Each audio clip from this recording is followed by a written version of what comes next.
स्वागत है आप सभी का सीजीपीएससी संकल्प पे। तो हमने फिलॉसफी की क्लास खत्म कर ली है। उम्मीद है कि आपको वो क्लास पसंद आई होगी। हमने एमसीक्यूज भी किए हैं, तो आप उस एमसीक्यूज को जरूर जाके करिएगा। और अगर आप इस चैनल पे नए हैं तो मैं आपको बताना चाहूंगा कि हम लोग 50 दिन की स्ट्रेटेजी के हिसाब से वर्क कर रहे हैं और हमने फिलॉसफी की क्लास कंप्लीट कर ली है। उसका लिंक मैं ऊपर आई बटन पे दे रहा हूं, आप उसे वहां से जाके देख सकते हैं।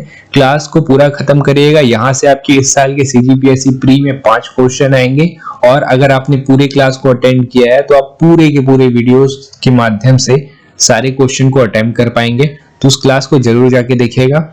आज की क्लास में जो हम लोग आज शुरू करने वाले हैं वो है एनवायरनमेंट। ये भी आपका सीजीपीएससी प्री के लिए काफी ज्यादा इंपॉर्टेंट है। 4 से 5 नंबर के क्वेश्चन यहाँ से आते हैं। ठीक है, तो हम इस वाले लेक्चर को भी वैसे ही रखने वाले हैं। पहले मैं आपको एनवायरनमेंट कवर कराऊंगा, उसके बाद मैं आपको उसका एमसीक्यूज भी कराऊंगा। तो हमारे चैनल के साथ बने रहिएगा। चलिए फिर बहुत ज्यादा टाइम ना व्यतीत करते हुए शुरू करते हैं।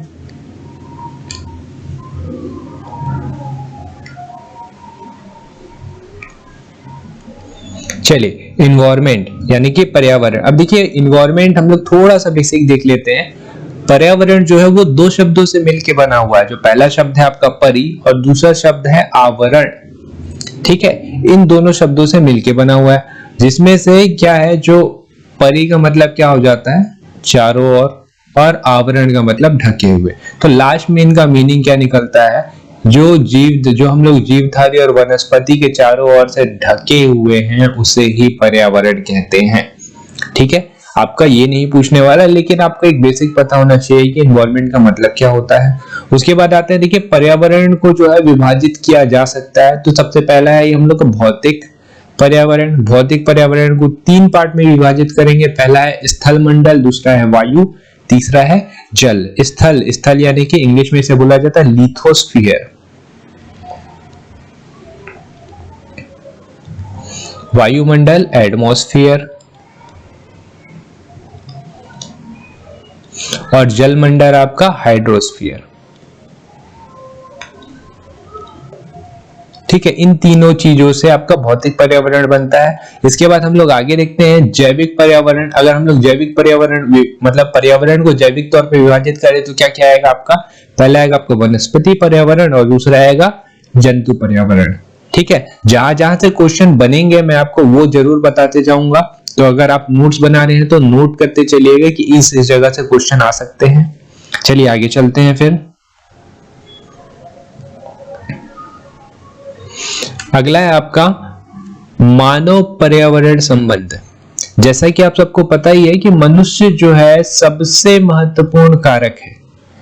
सबसे महत्वपूर्ण कारक है क्योंकि मनुष्य जो है प्राकृतिक पर्यावरण का मतलब डायरेक्टली या इनडायरेक्टली हिस्सा है और उसके ऊपर निर्भर करता है। जैसे जीवित या भौतिक मनुष्य जो रहते हैं वो क्या है, आर्थिक रूप के लिए या सामाजिक रूप के लिए पर्यावरण के ऊपर निर्भर रहते हैं। ठीक है, उसके बाद आपका ये जो भौतिक ये प्रौद्योगिकी मानव है, ये भी आपके पर्यावरण के ऊपर निर्भर रहते हैं। प्रौद्योगिक काल से अगर हम लोग बात करें तो मानव का पर्यावरण के साथ बहुत ही घनिष्ठ संबंध रहा है। देख लेते हैं इन्हें कैसे विभाजित किया गया। सबसे पहले आपका आखेट या भोजन संग्रह काल। इस समय पे आप समझ ही रहे हैं, भोजन के ऊपर पूरे भोजन और मकान दोनों के लिए और कपड़ों तीनों के लिए जो मनुष्य था वो पर्यावरण के ऊपर निर्भर था। उसके बाद का बारी आता है पशुपालन। जब हमने पशुपालन सीखा, पशु चारा संग्रह, इस समय भी पर्यावरण बहुत ज्यादा इंपॉर्टेंट था मनुष्य के लिए। फिर पौध पालन एवं कृषि काल। कृषि जब सीखा तो कृषि के टाइम में भी पर्यावरण काफी इंपॉर्टेंट था। और अभी का जो समय चल रहा है वो है विज्ञान प्रौद्योगिकी एवं औद्योगिकीकरण। अब विज्ञान प्रौद्योगिकी और औद्योगिकीकरण भी आपका पर्यावरण के बिना अधूरा है। बहुत सारे केमिकल्स की नीड पड़ती है, ठीक है, विज्ञान के लिए। साथ में औद्योगिकीकरण के लिए आपको रॉ मटेरियल यानी कि कच्चा माल चाहिए। आएगा कहां से, पर्यावरण ही तो प्रोवाइड कराएगा ना। तो इस वजह से मानव का बहुत ही ज्यादा घनिष्ठ संबंध रहा है पर्यावरण के साथ, डायरेक्टली हो या इनडायरेक्टली हो। इसके बाद देखिए कुछ पॉइंट्स है यहाँ पे हमने अलग ही कर दिए हैं, ये आपके इंपॉर्टेंट है। आपका क्वेश्चन बनता है कौन सा मानव पर्यावरण का विध्वंसक माना जाता है? तो कौन? प्रौद्योगिकी मानव, याद रखिएगा। उस समय भी पर्यावरण की आवश्यकता होती थी, लेकिन इस टाइप से विध्वंस नहीं होता था पर्यावरण का। लेकिन जो हमारा आज का जनरेशन है, प्रौद्योगिकी मानव, ये पर्यावरण का विध्वंसक माना जाता है। अगला, मनुष्य के लिए सर्वाधिक कार्यक्षम तापमान तथा आर्द्रता कितनी होनी चाहिए? मतलब कार्य करने के लिए सबसे अधिक आर्द्रता, मतलब कार्यक्षम कितना होना चाहिए? तो ये आपका 25 डिग्री सेल्सियस और 60% आर्द्रता। ठीक है। अगला क्वेश्चन आपका आता है, औद्योगिक क्रांति सर्वप्रथम कहां प्रारंभ हुआ? तो इसका आंसर क्या हो जाएगा? इंग्लैंड। इंग्लैंड में औद्योगिक क्रांति शुरू हुआ था। आपने अगर हिस्ट्री पढ़ा होगा तो आपको याद होगा कि व्हीलिंग मशीन थी। व्हीलिंग मशीन के द्वारा ही इंग्लैंड में आधुनिक औद्योगिकी क्रांति शुरू हुआ था। इसके बाद से इंग्लैंड जो है भारत से सिर्फ कच्चा माल लिया करता था। उससे पहले भारत से फिनिश गुड्स, यानी कि जो गुड्स, जो माल है जो बन चुके रहते हैं, प्रोडक्ट बन चुके रहते हैं, वो जाया करता था इंग्लैंड। और जब औद्योगिक क्रांति इंग्लैंड में इसकी शुरुआत हुई, उसके बाद इंग्लैंड जो भारत से सिर्फ और सिर्फ कच्चा माल लेता था। आगे चलते हैं। इसके बाद जो आपका अगला है वो है सस्टेनेबल डेवलपमेंट। ठीक है, इसके ऊपर बहुत ही ज्यादा जोर दिया जा रहा है अभी के डेट पे। बहुत सारे ट्रीटीज और समझौते हुए हैं सस्टेनेबल डेवलपमेंट इसके लिए। ठीक है, ये इसका मतलब क्या होता है? देखिए, इसका मतलब क्या रहता है कि आज वह विकास जिसके अंतर्गत भावी पीढ़ियों के लिए आवश्यकताओं के ध्यान में रखते हुए वर्तमान पीढ़ी की आवश्यकताओं को पूरा किया जाए।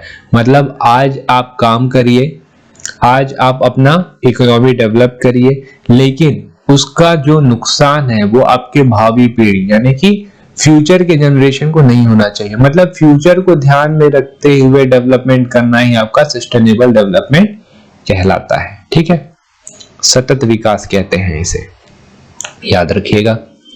आगे आते हैं, इकोलॉजी और इकोसिस्टम, यहां से आपके क्वेश्चंस आते हैं। सबसे पहला देखिए, सर्वप्रथम अर्नेस्ट हेकल नामक प्राणी विज्ञानी शास्त्री ने 1869 में इकोलॉजी शब्द का प्रयोग किया। तो क्वेश्चन यही दिख रहा है आपको, अर्नेस्ट हेकल नामक जो व्यक्ति है उन्होंने इकोलॉजी शब्द दिया है। तो यहां से ही पहला क्वेश्चन आपका दिख रहा है, इकोलॉजी शब्द के रचयिता कौन है? तो अर्नेस्ट हेकल। ठीक है, यही है आपके इकोलॉजी शब्द के रचयिता। क्लियर है? आगे चलते हैं फिर। अब देखिए, इकोलॉजी का मतलब क्या होता है, इसे भी थोड़ा सा समझ लीजिए। वातावरण और जीव समुदाय के पारस्परिक संबंध के अध्ययन को पारिस्थितिकी कहते हैं। सिंपल सा है, वातावरण और जीव समुदाय के पारस्परिक संबंधों के अध्ययन को पारिस्थितिकी कहते हैं। ठीक है, आगे चलते हैं।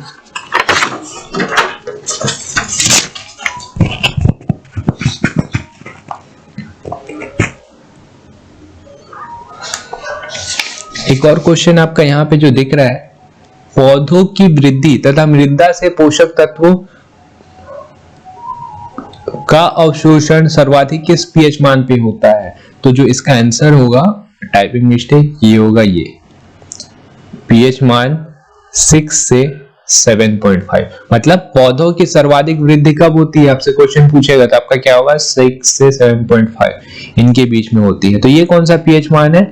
मतलब आपके 7 के करीब है। तो थोड़ा सा आपका क्या हो जा रहा है? अम्लीय हो जा रहा है और हल्का सा क्षारीय हो जा रहा है। कम रहेगा तो नहीं होगा वृद्धि और ज्यादा रहेगा तो नहीं होगा वृद्धि। उसके बाद आते हैं हम लोग अगले टॉपिक पे, जो है आपका प्रकाश संश्लेषण। देखिए, इन्वायरमेंट से जो है क्वेश्चन का लेवल इजी ही आता है, लेकिन आपने अगर बेसिक ही क्लियर नहीं किया है, अटेम्प्ट नहीं कर पाएंगे। तो आपको लग रहा होगा कि फोटोसिंथेसिस तो पढ़ा हुआ है, बहुत इजी है। अब 2017 में एक फोटोसिंथेसिस का क्वेश्चन आया था, प्रकाश संश्लेषण का। उस क्वेश्चन को देखेंगे हम लोग। ठीक है, लेकिन कोशिश करिएगा साथ में इसे आप हमारे साथ ही पूरा इन्वॉल्वमेंट को, अगर आपने पहले पढ़ा हुआ तो एक बार रिवाइज कर लीजिए, हो सकता है आपको कुछ और एक्स्ट्रा पॉइंट्स मिल जाए। चलिए, अब फोटोसिंथेसिस का प्रक्रिया क्या होता है, आपको पता है कि जो ग्रीन प्लांट्स रहते हैं वो अपना खाना खुद बनाते हैं, किसकी मदद से, क्लोरोफिल की मदद से, जो उनके पत्तों में होता है। ये क्लोरोफिल में इस क्लोरोफिल की मदद से वो है अपना खाना बनाते हैं। जो भी प्लांट हैं वो अगर ग्रीन है, ठीक है, तो उनमें क्लोरोफिल होगा ही होगा, इस बात को ध्यान रखिएगा। ठीक है, तो यही कहलाता है आपका photosynthesis. Green plants prepare their own food with the help of sunlight, with the help of chlorophyll in the presence of sunlight is called photosynthesis। ठीक है, प्रकाश संश्लेषण की दर सर्वाधिक 30 से 35 डिग्री सेल्सियस पर अधिकतम होती है, इस पॉइंट को भी ध्यान रखिएगा। और मैं आपको एक फॉर्मूला बता दे रहा हूं, ये अगर क्वेश्चन हार्ड बनाते हैं तो ऐसे क्वेश्चन बनेंगे। देखिए, आपका जो फोटोसिंथेसिस है उसको अगर हम लोग केमिकली लिखें तो केमिकली कैसा लिखाता है, 6CO2 प्लस 6H2O, ये बनाएगा C6H12O6 प्लस 6O2। ये जो 6O2 आपको दिख रहा है यही है आपका ऑक्सीजन, जो फोटोसिंथेसिस के प्रोसेस के दौरान होता है, बनता है। ठीक है, आगे आते हैं। अब देखिए, सूर्य की किरण के बारे में बात कर रहे हैं तो सूर्य की किरण क्या है, 7 रंग में विभाजित होती है, आपको पता हो। अच्छा, सूर्य का कलर क्या होता है, सूरज का कलर क्या होता है, पता है क्या ये आपको? सूरज का जो असली कलर है, यहां से जो हम लोग देखते हैं वो तो हमको येलो दिखाई देता है, सुबह टाइम में देखेंगे तो रेड, या शाम टाइम में देखेंगे तो ऑरेंज। लेकिन क्या ये इसका असली कलर है? नहीं, इसका जो सूर्य का जो असली कलर होता है वो होता है व्हाइट। ठीक है, एक कोई भी ऐसी वस्तु जिसमें सारी जो कलर समाहित हो जाए तो वो कहलाएगा आपका व्हाइट। अब इसी व्हाइट से सारे कलर निकलते हैं, तो हम लोग का जो एटमॉस्फेयर है, एटमॉस्फेयर के वजह से ये हम लोग को अलग अलग कलर का दिखाई देता है। लेकिन हालांकि ये अगर आप अंतरिक्ष से देखेंगे तो सूर्य का कलर जो रहेगा वो रहेगा व्हाइट। ठीक है, अब इस व्हाइट कलर को आप तोड़ेंगे तो 7 कलर निकलते हैं। प्रिज्म, ये आपको एक्सपेरिमेंट याद होगा, स्कूल टाइम में किया हुआ है। अगर यहां से ये व्हाइट कलर आती है प्रिज्म में तो इसे ये 7 कलर में तोड़ देती है, और यही 7 कलर हम हमारे आसपास देख पाते हैं। तो इन 7 कलरों को याद कैसे रखें? विबग्योर, देखिए, वायलेट, इंडिको, ब्लू, ग्रीन, येलो, ऑरेंज और रेड, ये हैं 7 कलर। ठीक है, तो इनको ऐसे ही याद रखिएगा, विबग्योर। अब इनको इसी सीक्वेंस में क्यों याद रखना है? सीक्वेंस में याद इस वजह से रखिएगा क्योंकि ये जो आपको रेड दिख रहा है, ठीक है, इस रेड का सबसे ज्यादा वेवलेंथ होता है। ये क्वेश्चन आपका साइंस में बनता है। इस रेड का सबसे ज्यादा वेवलेंथ होगा, और इस जो वॉयलेट है, वॉयलेट का सबसे कम वेवलेंथ होगा। ठीक है, इसके अलावा एक चीज और है, पहले से थोड़ा सा मिटा लेते हैं।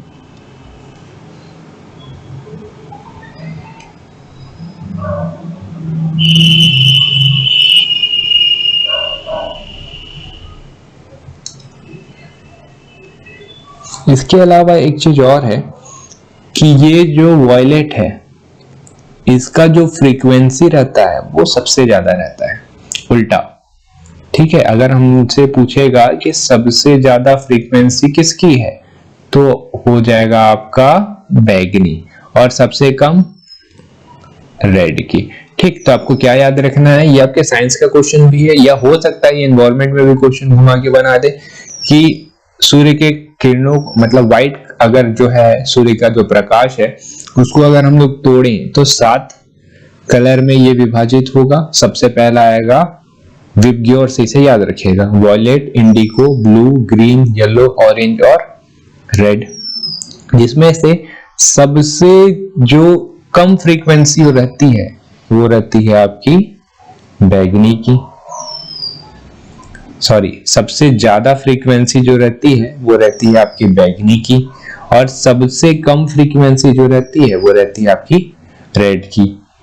ठीक है, और उल्टा कर दीजिए, वेवलेंथ की बात करें तो सबसे ज्यादा वेवलेंथ जो रहता है वो रहता है आपका रेड का, और सबसे कम जो वेवलेंथ रहता है वो रहता है आपका बैंगनी यानी कि वायलेट का। आगे चलते हैं, अगला है वाष्पोत्सर्जन यानी कि ट्रांसपीरेशन। अब देखिए क्या होता है, ये प्लांट्स रहते हैं वो पानी अपने रूट से खींचते हैं। अब खाना बनाने के लिए जितना पानी इस्तेमाल होना था वो तो हो चुका, लेकिन इसके बाद भी कुछ बहुत ज्यादा एक्स्ट्रा पानी है, तो वो क्या होता है कि स्टोमाटा जो रहता है, स्टोमाटा के जरिए वो एक्स्ट्रा पानी बाहर निकल जाता है।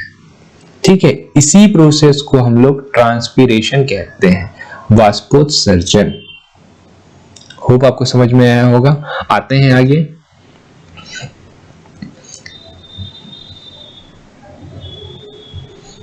अब अगर हम लोग जब यहाँ पे प्लांट के बारे में बात कर रहे हैं तो हमने वो प्लांट्स देख लिया जो अपना खाना खुद बनाते हैं। Green plants prepare their own food with the help of the chlorophyll in the presence of sunlight। जो ग्रीन प्लांट्स है वो तो अपना खाना खुद बना रहे हैं, ठीक है, लेकिन हमको ये भी पता है कि बहुत सारे ऐसे भी प्लांट हैं जो ग्रीन नहीं है, और कुछ कुछ ऐसे भी प्लांट हैं जो ग्रीन हैं लेकिन वो अपना खाना खुद नहीं बनाते। तो उन सब के बारे में एक बार देख लेते हैं, इनसे क्वेश्चन आपका आ सकता है।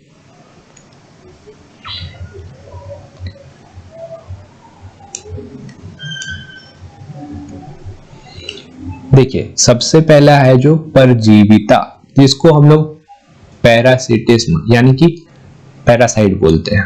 पैरासाइट का मतलब क्या रहता है कि एक जो रहेगा, मान लीजिए व्यक्ति है, वो दूसरे व्यक्ति के ऊपर पूरे तरीके से निर्भर है, उसको पूरे तरीके से चूस ले रहा है, तो इसे हम लोग पैरासाइट बोलते हैं। ठीक है, देखिए हिंदी में क्या लिखा हुआ है, इसमें पर्णहरिम कर अभाव होता है और ए सभी अपना भोजन स्वयं नहीं बनाता, दूसरे पौधों से चुस्कांगों द्वारा प्राप्त करता है। पौधे के इस गुण को परजीविता एवं ऐसे पौधे को परजीवी कहते हैं। तो ये आदमी जो रहेगा परजीवी कहलाएगा और पूरे प्रोसेस को परजीविता कहेंगे। ठीक है, ये पूरे तरीके से इसके ऊपर निर्भर है, पूरे तरीके से। ठीक है, जैसे आप एक एग्जांपल ले लीजिए, अमरबेल, इंग्लिश में आपने इसका नाम जरूर सुना होगा, कैस्केटा। ये क्या है, पूरे तरीके से दूसरे प्लांट के ऊपर निर्भर रहता है। ठीक है, ये जो पूर्ण लिखा हुआ है, पूर्ण स्तंभ परजीवी, मतलब पूरे तरीके से निर्भर है। पूरे तरीके से निर्भर है तो उसको इंग्लिश में क्या बोलते हैं, होलो पैरासाइट।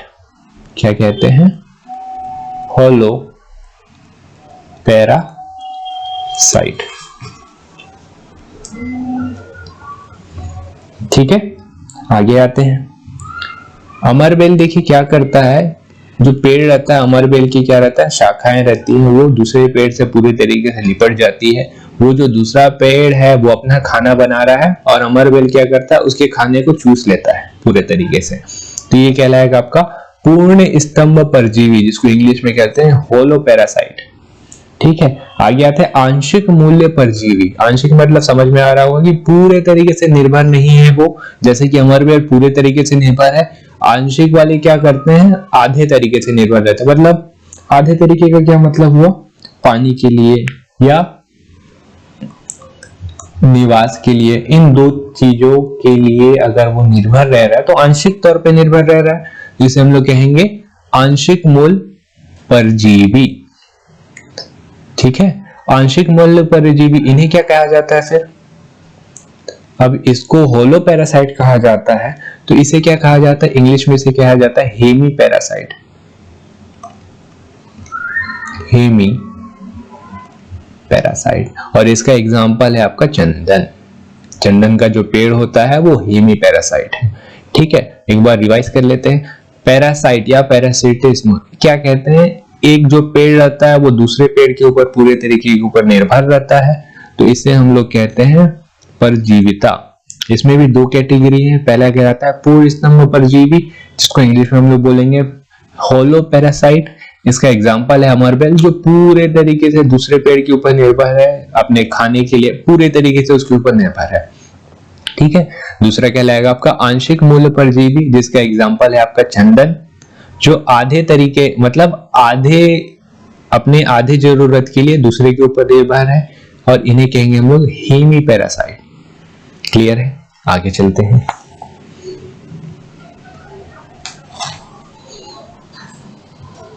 उसके बाद बारी आती है आपकी सिम्बायोसिस की। सिम्बायोसिस का मतलब क्या हो जाता है, दो लोग हैं, अब दोनों एक दूसरे के ऊपर निर्भर हैं, ये इसके लिए ऊपर निर्भर है, ये इसके ऊपर निर्भर है, तो इसे कहते हैं हम लोग सिम्बायोसिस। हिंदी में नाम इसका सहजीविता। देखिए हिंदी में क्या लिखा हुआ है, जब जीवधारी या पौधे साथ साथ रहते हैं तथा एक दूसरे को लाभ पहुंचाते हैं तो उन्हें सहजीवी तथा पौधों का यह गुण सहजीविता कहलाता है। और एग्जाम्पल है आपका लाइकेन। ठीक है। लाइकेन के शरीर का निर्माण शैवाल तथा कवक के द्वारा होता है। आगे आते हैं। अगला है आपका सेप्रोफाइटिक, जिसे कहते हैं हम लोग हिंदी में मृत्योपरजीविता। अब क्या होता है, देखिए कुछ पौधे जो हैं सड़ गले पदार्थ पर उगते हैं तथा उन्हीं से अपना भोजन प्राप्त करते हैं, और यही जो इनका गुण है इसे कहते हैं हम लोग मृत्योपरजीविता। ठीक है, इसे ही हम लोग कहते हैं मृत्योपरजीविता। अब ये क्यों कर रहे हैं, क्योंकि इनमें क्लोरोफिल का अभाव है। क्लोरोफिल है ही नहीं तो अपना खाना बना नहीं पा रहे हैं, और इतने बड़े नहीं है कि दूसरे के साथ मिलके म्यूचुअल शेयरिंग करे, जैसे सिम्बायोसिस प्लांट, या और इतने बड़े नहीं है कि वो पैरासाइट टाइप से काम करे। तो इस वाले टाइप के जो प्लांट रहते हैं इन्हें हम लोग कहते हैं सेप्रोफाइटिक प्लांट। मतलब सड़े गले पदार्थ पे उगेंगे और वहीं से उसके ऊपर अपना एसिड डालेंगे और वहीं से अपना खाना प्राप्त करते हैं। अपना खाना स्वयं नहीं बनाते, ये उनके ऊपर डिपेंड रहते हैं, उनसे अपना न्यूट्रिशन लेते हैं। एग्जाम्पल है आपका ईस्ट, ठीक है, राइजोपस, पेनिसिलिपिस, और एक है आपका, इसका नाम आपने जरूर सुना होगा, कुकुरमुता। ठीक, ये किसका नाम है, मशरूम। मशरूम को कुकुरमुता कहा जाता है, छत्तीसगढ़िया में तो बोला जाता है। लास्ट आपके आ जाते हैं कीट भक्षी पौधे। कीट भक्षी पौधे, अच्छा, ये ऐसे पौधे होते हैं जो अपना खाना खुद नहीं बनाते, ठीक है, दूसरे के ऊपर निर्भर भी नहीं है, सड़े गले लोग के ऊपर वो उगे भी नहीं है। ये कीट भक्षी इस वजह से बोला जाता है क्योंकि ये क्या करते हैं, इन्हें कहा जाता है मांसाहारी। जी हाँ, मांसाहारी पौधे हैं ये। ठीक है, ये पौधे प्राय उन स्थानों पर पाए जाते हैं जहां की भूमि में नाइट्रोजन की कमी होती है। नाइट्रोजन जरूरी है ग्रोथ के लिए, ध्यान रखिएगा। और छोटे छोटे कीट पतंगों को मारकर उससे नाइट्रोजन युक्त पदार्थ ग्रहण करते हैं। स्कूल टाइम में आपने इन पौधों के बारे में पढ़ा होगा। इनमें हरी पत्तियां पाई जाती हैं और ये पौधे अपना भोजन स्वयं नहीं बना पाते। ठीक है, एग्जाम्पल क्या है आपका, इन एग्जाम्पल को रहने दीजिए, मैं आपको अलग से एग्जाम्पल बताता हूं, आपको याद आएगा। पहला एग्जाम्पल है आपका वीनस फ्लाईट्रैप। दूसरा एग्जाम्पल है आपका पिचर प्लांट। इनके बारे में आपने पढ़ा होगा या कहीं ना कहीं जरूर सुना होगा। वीनस फ्लाईट्रैप का काम क्या है, मतलब इनका मुंह रहता है, वहां पे जो फ्लाई है वो जाती है, वो उसे अपने मुंह से पकड़ लेते हैं और ट्रैप कर लेते हैं और उसे खा लेते हैं। इनका जो सिस्टम है वो थोड़ा अलग रहता है, जैसे नॉर्मल पौधे रहते हैं उनका जो पूरा सिस्टम रहता है वो अलग रहता है, लेकिन इनका एक डाइजेस्टिव सिस्टम भी रहता है, थोड़े अलग टाइप के हैं। दो एग्जांपल याद रखिएगा, वीनस फ्लाईट्रैप और पिचर प्लांट। ये दोनों इंपॉर्टेंट है क्योंकि यही अक्सर स्कूल टाइम से हमने देखा है या पढ़ा है। यूट्रिकुलोरियो,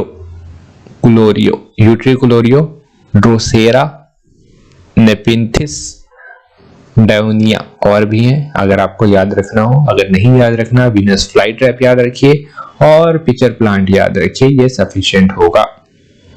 आज की वीडियो में इतना ही करते हैं। कल वाले क्लास से हम लोग करेंगे इकोसिस्टम।